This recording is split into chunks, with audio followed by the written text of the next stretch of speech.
تو میرے رسول کریم سید عالم صلی اللہ تعالیٰ علیہ وآلہ وسلم نے ارشاد فرمایا کہ تو رب کریم سے دنیا میں ڈر جا جس طرح ڈرنے کا حق ہے، جب قیامت کا دن آئے گا تو اللہ تجھے ڈرائے گا نہیں بلکہ اپنی رحمت کی چھاؤں میں جنت میں داخل کر دے گا۔ یہاں ڈر، ایک جگہ تو اللہ نے فرمایا ڈرو، اور کچھ جگہوں پہ فرمایا کہ جو میرے علم والے بندے ہیں نا، جن کو میں نے علم دیا ہے، عالم ہے، ان کے بارے میں فرمایا کہ ان کے دلوں میں میری خشیت ہے۔ انما یخشی اللہ من عبادہ العلماء، اللہ کے بندوں میں سے جو علم والے ہیں وہ اللہ کی خشیت رکھتے ہیں۔ قرآن نے ایک جگہ کہا ڈرو، خوف کا لفظ بھی استعمال کیا، وَلِمَنْ خَافَ مَقَامَ رَبِّهِ جَنَّتَانِ، خوف بھی ہے اور خشیت بھی ہے۔ ان دونوں کا معنی ایک ہی ہے، ڈرنا، خوف کا معنی بھی اور خشیت کا معنی ڈرنا۔ جب آپ علماء لغت کو پڑھیں گے، عربی ادب کو جاننے والے لوگوں کا مطالعہ کریں گے تو انہوں نے یہی لکھا ہے کہ ان دونوں کا معنی ڈرنا ہے۔ میری طرف دیکھیے، توجہ کریں، کچھ سمجھانے لگا ہوں، اس نقطے کو ضرور سمجھیے گا۔ خشیت کا معنی بھی ڈرنا ہے، خوف کا معنی بھی، لیکن جب صوفیاء کے پاس جائیں نا، صوفیاء جو قرآن و سنت کی روح کی تفسیر کرنے والے ہیں، تو وہ کہتے ہیں نہیں، خشیت اور خوف میں فرق ہے، خوف اور ہوتا ہے، خشیت صوفیاء اس کی تفسیر اور کرتے ہیں۔ وہ کہتے ہیں خوف بھی ہوتا ہے اور خشیت بھی ہوتی ہے، الگ الگ چیزیں ہیں، ایک نہیں۔ بڑی خوبصورت بات ہے، اگر آپ سمجھ گئے تو آپ کو فائدہ دے گی۔ صوفیاء یہ کہتے ہیں کہ بھائی خوف ہوتا ہے اپنے گناہوں کا، کہ میں نے یہ گناہ کیے ہیں، اگر اللہ نے مجھ سے پوچھا تو مجھے بڑا خوف آتا ہے، مار پڑے گا، یہ خوف ہے۔ پھر سمجھ لیں، ایک آدمی نے حرام کا مال اکٹھا کیا ہے زندگی میں، معاذ اللہ اس نے بڑے پاپ کیے، گناہ کیے، شراب پی، بدکاری کی، معاذ اللہ تعالیٰ ثم معاذ اللہ، اب اسے ڈر لگ رہا ہے کہ اللہ تبارک و تعالیٰ نے پوچھا تو میں کیا جواب دوں گا، یہ خوف ہے۔ اور خشیت یہ ہے کہ ایک آدمی سارا دن نماز پڑھتا ہے، روزہ رکھتا ہے، عبادت کرتا ہے، اللہ کو یاد کرتا ہے، پھر بھی ڈرتا ہے، یہ خشیت ہے، یہ خشیت ہے۔ جو گناہوں سے ڈرے وہ خوف ہے، اور جو رب کی ناراضگی سے ڈرے وہ خشیت ہے۔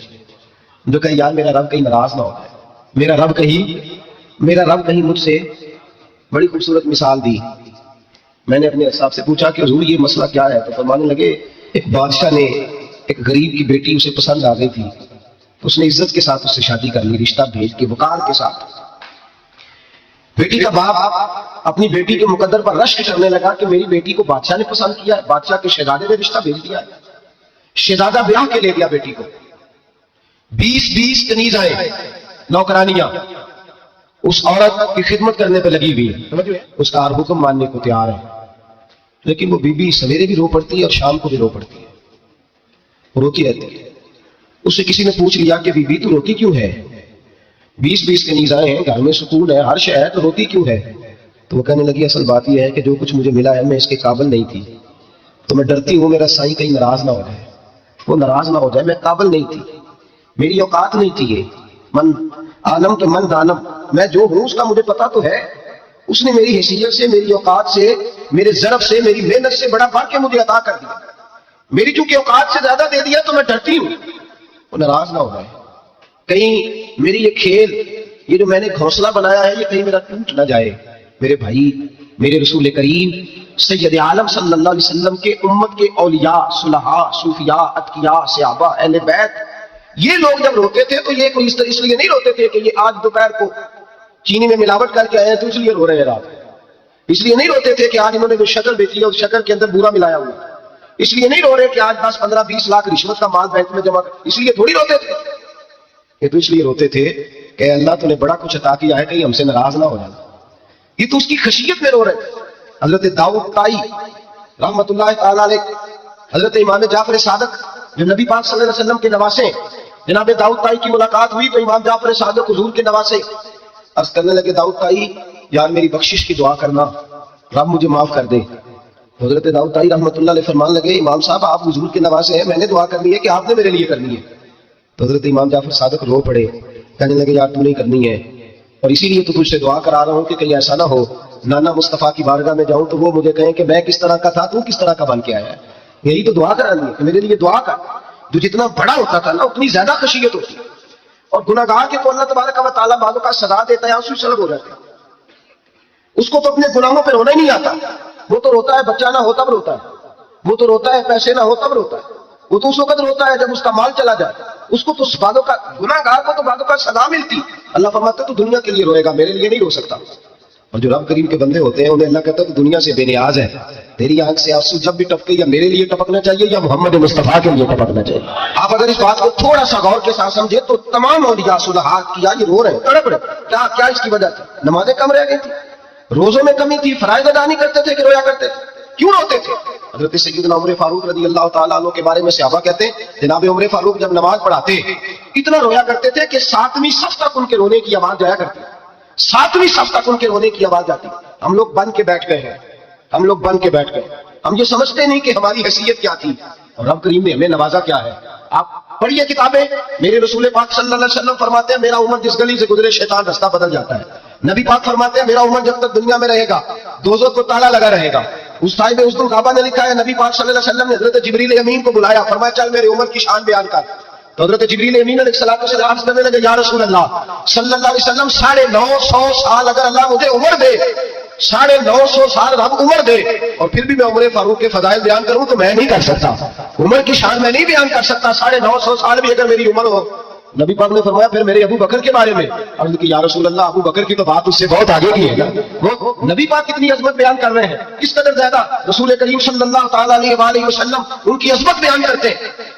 حضرت عمر کیا کہتے ہیں، وہ لوگوں کو بتاتے پھرتے ہیں کہ تم نے دیکھا ہے نا میری کتنی عظمت ہے. وہ یہ نہیں کہتے، حضور فرماتے ہیں عمر کی بڑی شان بڑی شان بڑی شان. اور عمر کے پاس جب بھی کوئی جاتا ہے کہتے ہیں عمر آپ کا کیا مقام ہے؟ تو عمر فرماتے ہیں میں تو اونٹ چلانے والے کا بیٹا ہوں، میں تو اونٹ چلانے والے کا بیٹا ہوں، میں تو اونٹ چلایا کرتا تھا، میں تو 10 اونٹ نہیں سنبھال سکتا. حضرت فاروق اعظم رضی اللہ تعالیٰ عنہ سے تو پوچھتے جناب عمر آپ کا کیا حال ہے؟ تو آپ فرماتے یہ تو میرے مقدر ہے کہ میری بہن نے قرآن سنایا تو میں در رسول تک پہنچ گیا، ورنہ مجھے پوچھنے والا کوئی نہ ہوتا. کبھی جناب علی المرتضیٰ کا بازو پکڑ کے کہتے ہیں علی تو نہ ہوتا تو عمر ہلاک ہو جاتا. بھائی حضور شانے بیان کرتے. نبی پاک کہتے ہیں میرے ابو بکر نے احسانات کیے، بڑے احسانات کیے، میں نے سب کا بدلہ چکا دیا. ابو بکر کا نہیں چکایا. اللہ کی بارگاہ میں عرض کروں گا یا اللہ تو ہی اسے بدلے دے. اور جناب ابو بکر صدیق سے کوئی پوچھتا ہے ابو بکر آپ کا کیا حال ہے؟ ابو بکر صدیق فرماتے ہیں مجھ سے میرے اندر کا عالم نہ پوچھو، اگر قیامت کے دن اعلان ہوا نا کہ سارے لوگ بخشے گئے ایک باقی بچا ہے تو مجھے ڈر لگتا ہے کہ ابو بکر ہی بچ جائے گا جو نہیں بخشا جائے گا. مجھے ڈر آتا ہے. تو بھائی بن کے بیٹھ گئے لوگوں کو پوچھ کر کے دیکھے، کہتے ہیں کیا پاپ کیا ہے، کیا ہو گیا؟ خشیت سے کانپتی ہوئی روحیں، تڑپتے ہوئے میرے رسول پاک کے غلام اولیاء اللہ صوفیاء کرام کے رونگٹے کھڑے ہیں رب کریم کے خوف سے. جو جتنا مالک کو جانتا ہے اتنا کانپ رہا ہے، اتنا ڈر رہا ہے.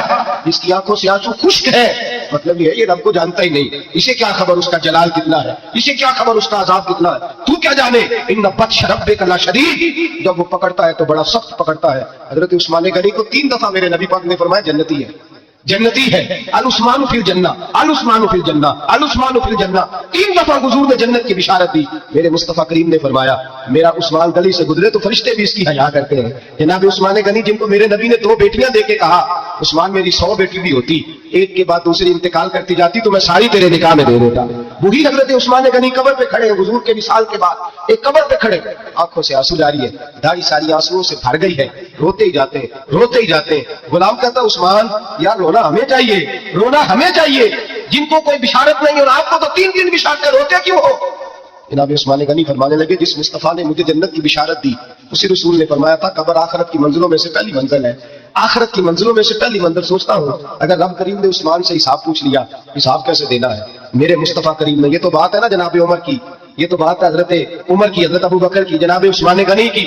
اور جس شیر خدا کے بارے میں نبی پاک نے فرمایا علی منی وانا من علی، فرمایا علی اور میں 2 نہیں، میں علی ہوں اور علی میں ہے. جن کو فرمایا من کنت مولا ہوں وہذا علی مولا، جس کا میں مولا اس کا علی بھی، اس کا علی بھی. جس مولا علی شیر خدا کو یہ درجہ دیا. ولی المرتضیٰ اٹھے نماز کا وضو کیا، مصلی کی جانب جانے لگے تو جناب علی کا وجود تھر تھر کانپنے لگا، تھر تھر چھم چھم آنسو برسنے لگے. حضرت سیدنا امام حسن آگے بڑھے، ابا جی کیا ہوا؟ میں حسن ڈر رہا ہوں، مالک کی بارگاہ میں جا رہا ہوں، کہیں رب علی کو دھتکار ہی نہ دے، کہیں مالک علی سے حساب ہی نہ پوچھ لے، کہیں اللہ تبارک و تعالیٰ ناراضگی کی نظر سے ہی نہ دیکھے. او بھائی ہم لوگ اتنے دلیر، اتنے تگڑے، اتنے سیاح، اتنے عقل مند، اتنے گناہوں کے پیچھے پہاڑ ہیں کہ مجال ہے کہ ایک قطرہ وہ آنسو جو ہم نے سنبھال کے رکھے ہیں دنیا داری پہ بہانے کے لیے. کبھی اپنا حساب کر، کبھی سوچ. روز شکوہ کرتا ہے، کہتا ہے میرے پاس پیسے نہیں، گاڑی نہیں، کار نہیں، کوٹھی نہیں، سرمایہ نہیں. کبھی سوچ جو کچھ ہے اگر رب کریم میرے اور آپ کے اعمال دیکھے تو ہماری حیثیت ہے کہ وہ سارا کچھ ہمیں دیا جاتا؟ ہماری اوقات تھی کہ وہ ہمیں دیا جاتا جو اس نے دیا ہے؟ ٹٹول کے دیکھیں، عمر گزر گئی، شکوے کرتے، ذرا پلٹ کے دیکھیں، اگر ہمارے گناہ اور ہماری نیکیاں اکٹھی کی جائیں تو ہم جزا والے نہیں سزا والے نکلتے ہیں معاذ اللہ۔ محمود غزنوی بڑا پیار کرتے تھے ایاز کے ساتھ، بڑا پیار کرتے تھے، نوازا کرتے تھے، روز کوئی نہ کوئی تحفہ ملتا تھا ایاز کو۔ کچھ حسد کرنے والوں نے کہا محمود تو اسے تحفے دیتا ہے اور یہ جنگل میں اسلحہ اکٹھا کر رہا ہے، یہ تیرے خلاف علیحدہ سے فوج تیار کر رہا ہے، کچھ وقت آئے گا یہ تجھے چھوڑ کے علیحدہ سے بادشاہی کا دعویٰ کر دے۔ محمود غزنوی کہنے لگے یہ کس طرح کی بات ہے؟ تمہیں پتا ہے کہ یاد اثر سے لے کر اشاعت تک کہاں رہتا ہے؟ محمود کہنے لگے یار واقعی میں نے کبھی پوچھا تو نہیں، شک کا بیج بو دیا، شک کا بیج بو دیا۔ محمود غزنوی کہنے لگے اچھا آج میں پیچھا کروں گا، تفتیش کروں گا، تحقیق کروں گا کہاں جاتا ہے، تحقیق کروں گا۔ محمود غزنوی نکلے پیچھا کرنے۔ اصل کے بعد ایاز نے جنگل کا رخ کیا، محمود بھی پیچھے پیچھے ہو لیے۔ کہتے ہیں جنگل کے بیچ جا کے ایک جھونپڑی آئی، اس جھونپڑی کے اندر ایاز گئے، دروازہ کھولا، اندر چلے گئے۔ مجھے بڑا غصہ تھا کہ ہر بات مجھے بتاتا ہے، یہ کیوں نہیں بتائی؟ جب ایاز اندر گئے تو میں نے زور زور سے دروازہ کھٹکھٹایا غصے کے ساتھ۔ ایاز نے دروازہ کھولا، باہر آئے، میں نے کہا پیچھے ہٹ۔ ایاز پیچھے ہٹے تو میں اندر چلا گیا۔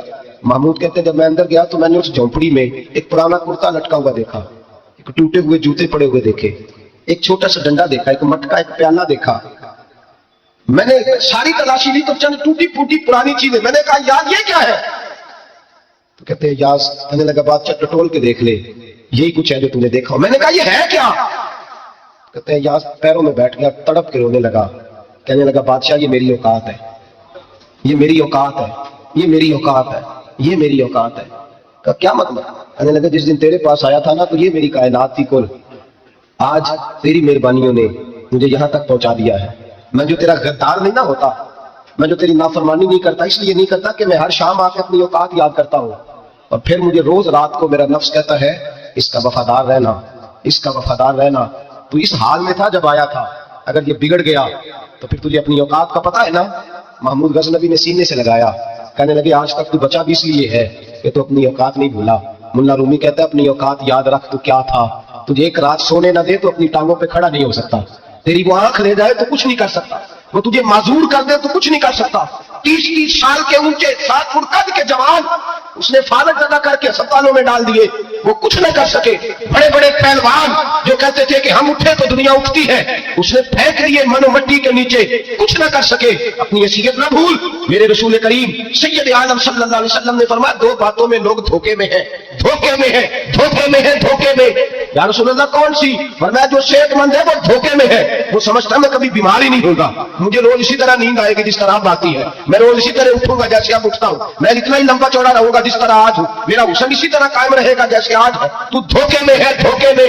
بڑے بڑے آئے، بڑے بڑے مٹی کا ڈھیر ہو گئے، فنا ہو گئے، کل من علیہ فان، فنا ہو گئے، کوئی پوچھنے والا نہ رہا۔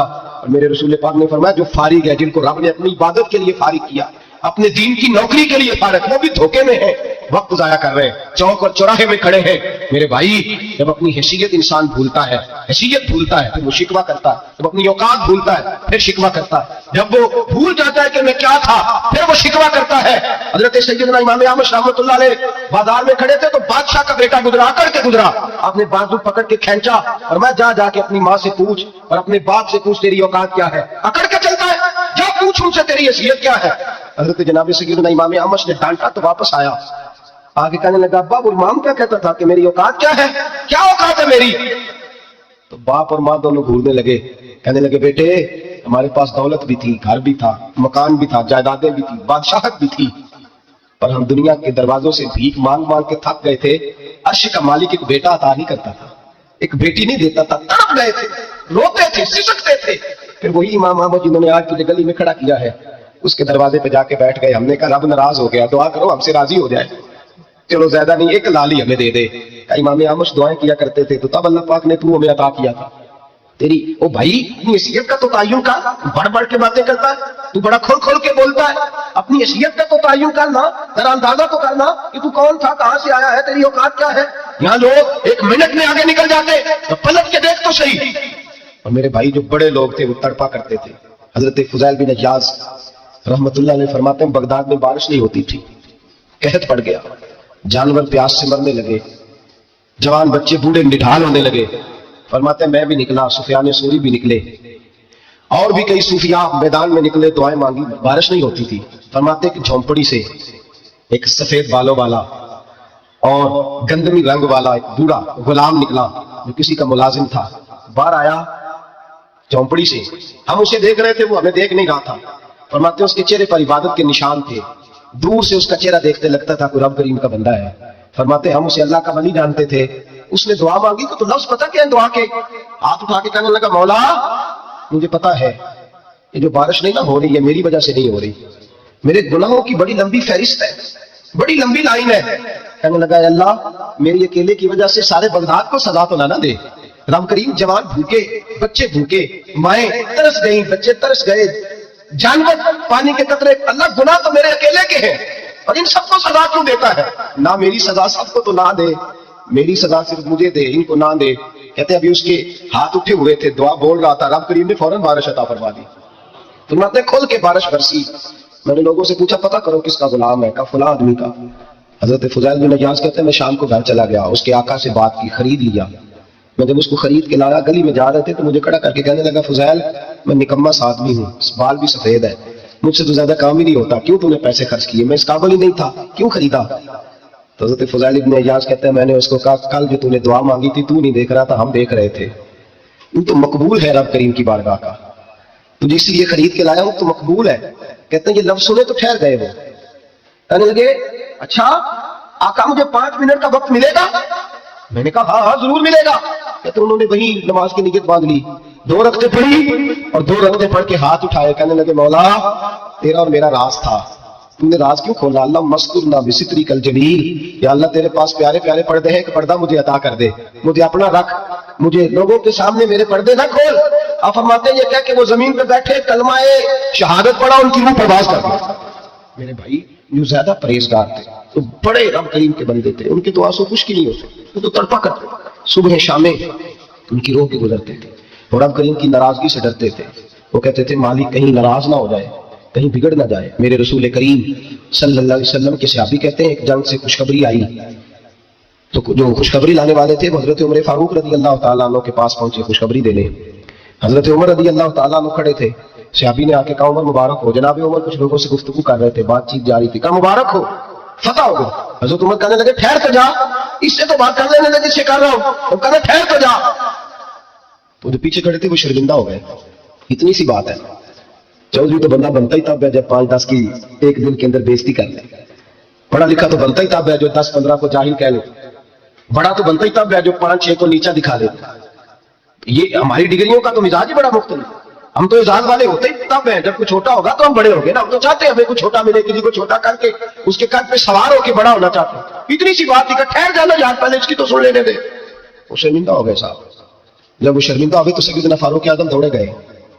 صحابہ کہتے ہیں گارا تھا, کیچڑ تھا, اس گارے میں سر رکھا, سجدہ کرنے لگے, اٹھے, کہنے لگے مولا اپنی عمر سے ناراض نہ ہو جانا, یہ کل تک اون چلایا کرتا تھا, آج تیری مخلوق کو شرمندہ کرنے لگ گیا ہے, یہ اپنی حیثیت ہی بھول گیا, اسے خبر ہی نہیں کہ یہ کیا تھا, یہ آج تیری مخلوق کو شرمندہ کرتا ہے. اللہ اپنی عمر سے ناراض نہ ہو جانا.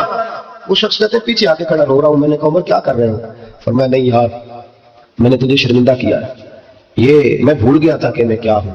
بھائی اپنی حیثیت کا تعین کریں, آؤ آج اپنی حیثیت کا تعین کریں, دیکھیں ہم کہاں تھے کہاں بیٹھے, پلٹ کے دیکھیں کیا تھے ہم کیا ہے, راتیں کہاں گزرتی ہیں, صبح کہاں بیتتی ہیں.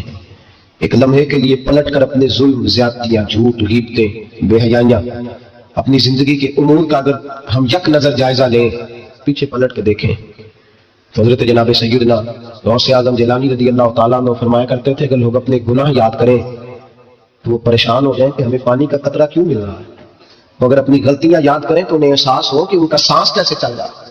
بھائی اگلی بات سنو گے تو اور حیران ہو جاؤ گے. حضرت غوث اعظم رضی اللہ تعالیٰ عنہ فرمایا کرتے, آپ فرمایا کرتے کہ اب خیال آتا ہے, اب سوچ آتی ہے کہ رب کریم نے کتنی ڈھیل دی ہوئی ہے. ہم ہیں کہ سمجھتے ہیں یہ میری عقل مندی کا کمال ہے کہ مجھے سارا کچھ نافرمانی کے باوجود بھی مل رہا ہے. بھائی خشیت الہی پیدا کریں. جتنا بندہ بڑا ہوتا تھا اس کے دل میں خوف بھی اللہ کا وہ جانتا تھا. حضرت امام اعظم ابو حنیفہ بیٹھے تھے تو ایک بی بی فتویٰ پوچھنے آئی. بی بی روز خاوند سے مطالبہ تو کرتی ہے, فلاں چیز چاہیے فلاں چیز چاہیے, اللہ کرے وہ یہ مطالبہ کرنے لگ جائے کوئی شے نہیں چاہیے, جو چاہیے حلال کا چاہیے.